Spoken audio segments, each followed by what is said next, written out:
দাবদাহের মাঝেই ভোট প্রচারে নবগ্রামের বিজেপি প্রার্থী দিলীপ সাহা শুক্রবার সকাল থেকেই জনসংযোগে নবগ্রামের বিজেপি প্রার্থী এদিন সিঙ্গার, রাজখণ্ড সহ বিভিন্ন এলাকায় বাড়ি বাড়ি গিয়ে সারলেন প্রচার।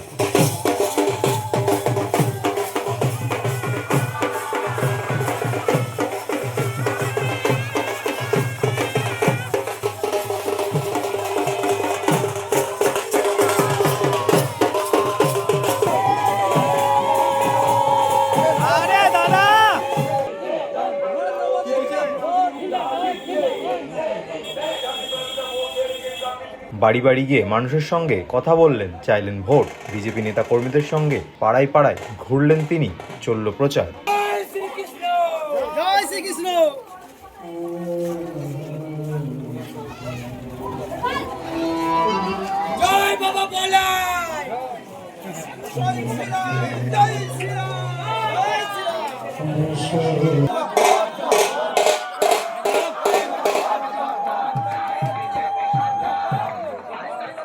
প্রচারে কেমন সাড়া মিলেছে, কি দাবি বিজেপি প্রার্থীর?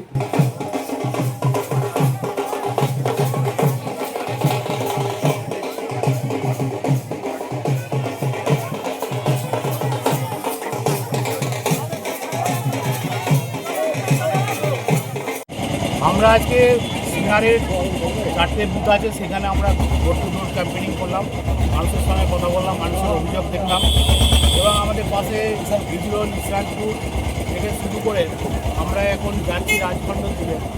এইটা আমরা পুরো পরিক্রমাটা আমাদের করে নিলাম একটা কারণেই, আজকে এই ভর দুপুর থেকে শুরু করে প্রতিদিনই যে মানুষের পরিস্থিতি যদি চোখে না দেখি, ভবিষ্যতে ক্ষমতায় এসে আমি কি করে এদেরকে পাশে পাবো, তাহলে এটাই তো সুযোগ মানুষের কাছে যাওয়া।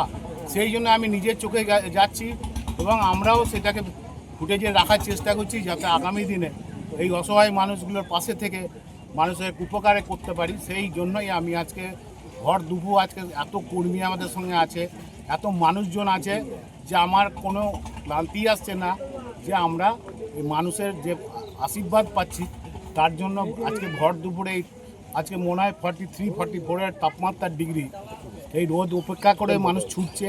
এতদিন মানুষ ভেবেছিল যে তৃণমূল সরকার আসলে হয়তো ভালো হবে, একজন মহিলা মুখ্যমন্ত্রী, তিনি যে এত অত্যাচারিত হতে পারবেন মানুষ হারে হারে টের পেয়েছে। সেই জন্যই মানুষ এসছেন এবং মানুষ পরিবর্তন করেই ছাড়বে, এটুকু আমরা শিওর হয়ে গেছি।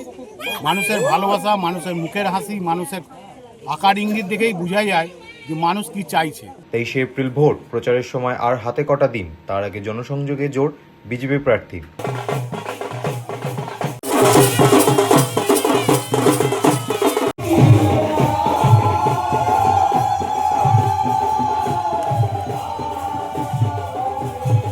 মনমোহিনী হেলথ কেয়ার, স্বাস্থ্য সেবায় অটুট শ্রেষ্ঠত্বের শিরোপা। জেলায় প্রথম robotic knee replacement, cardiology with cath lab, neurosurgery, specialized trauma unit থেকে স্পাইন ট্রেন, একগুচ্ছ পরিষেবায় নিয়োজিত। Manmohini health care, quality care with personal touch, Baharampur শিল্প তালুক।